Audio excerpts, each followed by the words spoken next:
few days earlier, I had had a dream. I dreamt that I awoke to find myself lying on a remote beach, spread-eagled on huge, round, pink and pale blue boulders, and unable to move, my head filled with the slow roar of the sea. I awoke from this dream to find myself lying spread-eagled on huge, round, pink and pale blue boulders, on a beach and dazed with confusion. I couldn't move because my camera bag was slung around my neck and jammed behind a boulder. I struggled to my feet and looked out to sea, trying to work out where on earth I was, and if I was still embroiled in a recursion of dreams. Perhaps I was still on a plane going somewhere and was just watching an in-flight movie.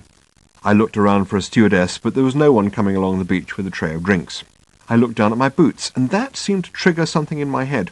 The last clear memory that came to mind of looking closely at my boots was after emerging from a bog in Zaire, when they were sodden with African mud. I looked around nervously. There were no rhinoceroses on the beach either.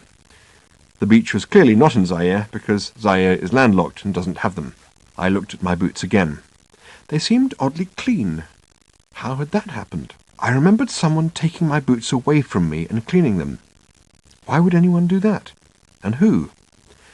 An airport came swimming back to me, and I remembered being questioned about my boots and where I had been with them. "Zaire," I said. They took my boots away and returned them to me a few minutes later, spotlessly clean and glistening with disinfectant. I remembered thinking at the time that any time I wanted to have my boots really cleaned properly, I should remember to fly to New Zealand again. New Zealand. They were quite naturally paranoid about any foreign bacteria being imported into one of the most isolated and unspoilt countries in the world. I tried to remember flying out of New Zealand, and couldn't. Therefore, I must still be in New Zealand. Good. I'd narrowed it down a bit. But where? I stumbled a little woozily up the beach, clambering over the boulders of quietly hallucinatory colours, and then, from my new vantage point, saw Mark away in the distance on his knees and peering into an old log. "Molting little blue penguin," he said, when at last I reached him. "What?" I said. "Where?" "In the log," he said. "Look." I peered into the log.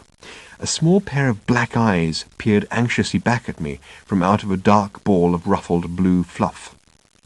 I sat back heavily on a rock. "Very nice," I said. "Where are we?" Mark grinned. "I thought you seemed a bit jet-lagged," he said. "You've been asleep for about 20 minutes. "Okay," I said irritably, "but where are we? I think I've narrowed it down to New Zealand." "Little Barrier Island," he said. "Remember, we came here this morning by helicopter."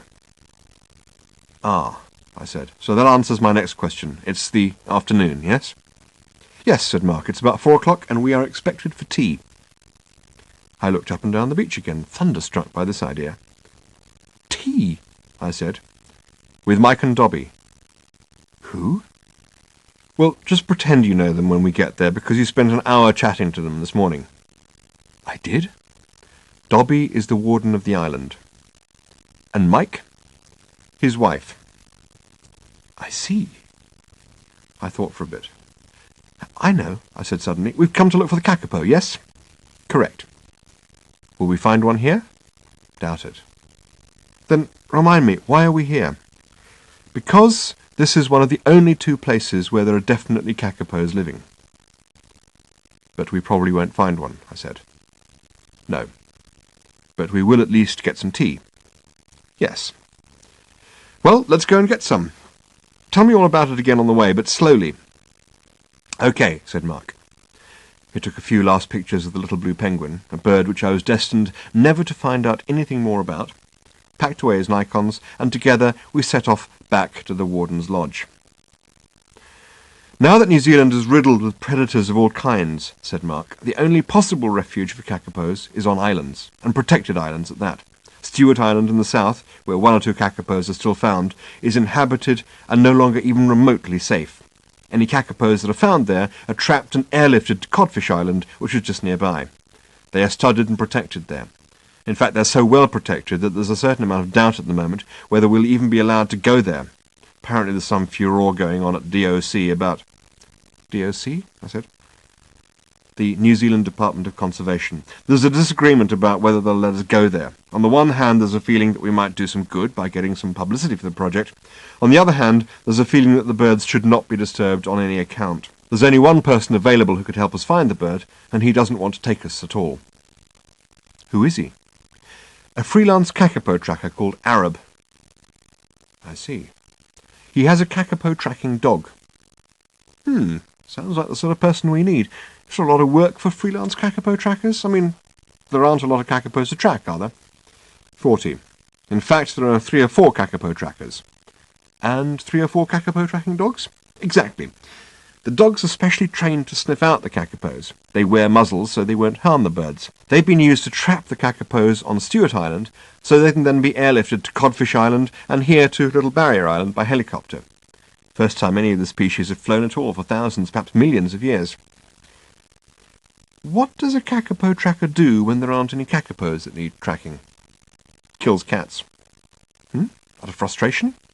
No, Codfish Island was infested with feral cats, in other words, cats that have returned to the wild.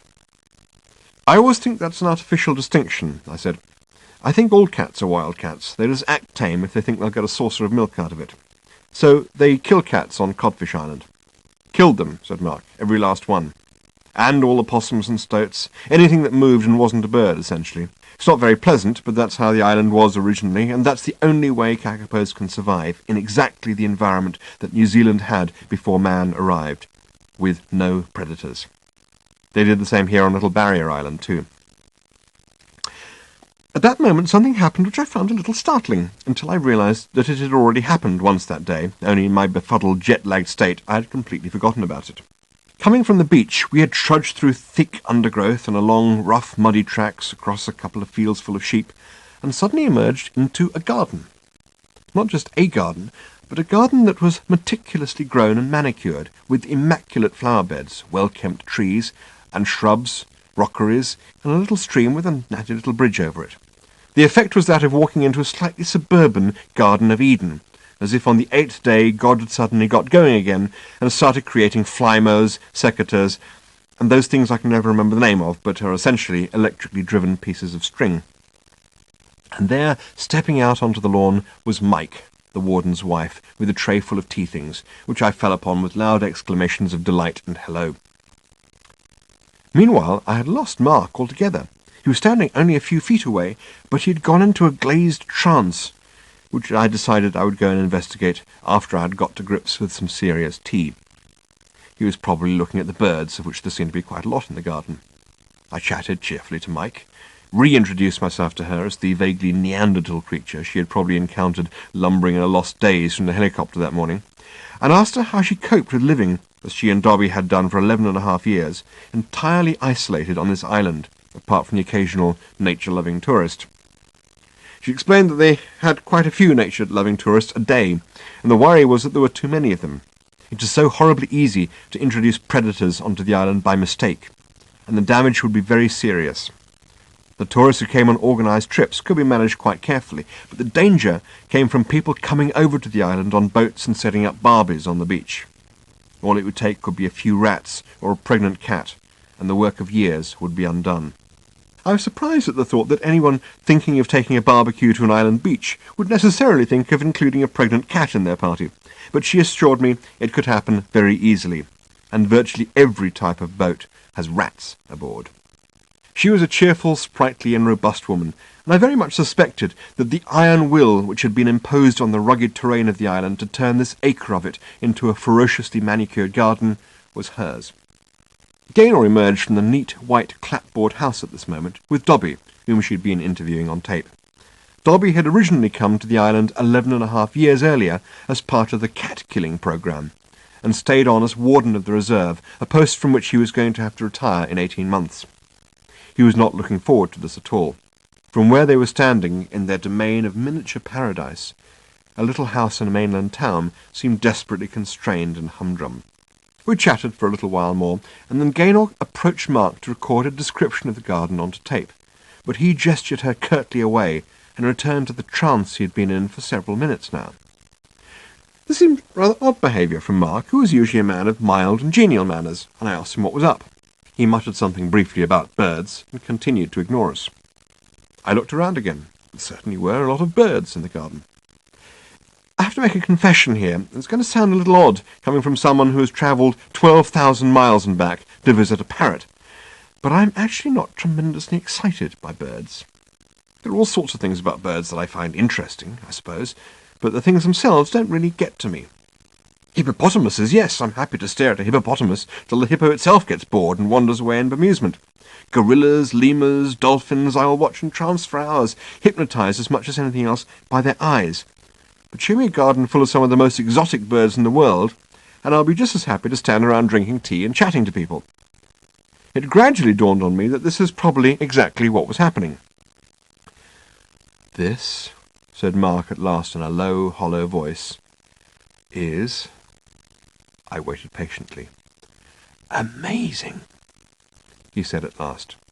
Eventually Gaynor prevailed on him to bring himself back from his trance, and he started to talk excitedly about the tuis, the New Zealand pigeons, the bellbirds, the North Island robins, the New Zealand kingfisher, the red-crowned parakeets, the paradise shelducks, and the great crowd of large kakas which were swooping around the garden and jostling each other at the bird bath. I felt vaguely depressed and also a little fraudulent at being unable to share his excitement.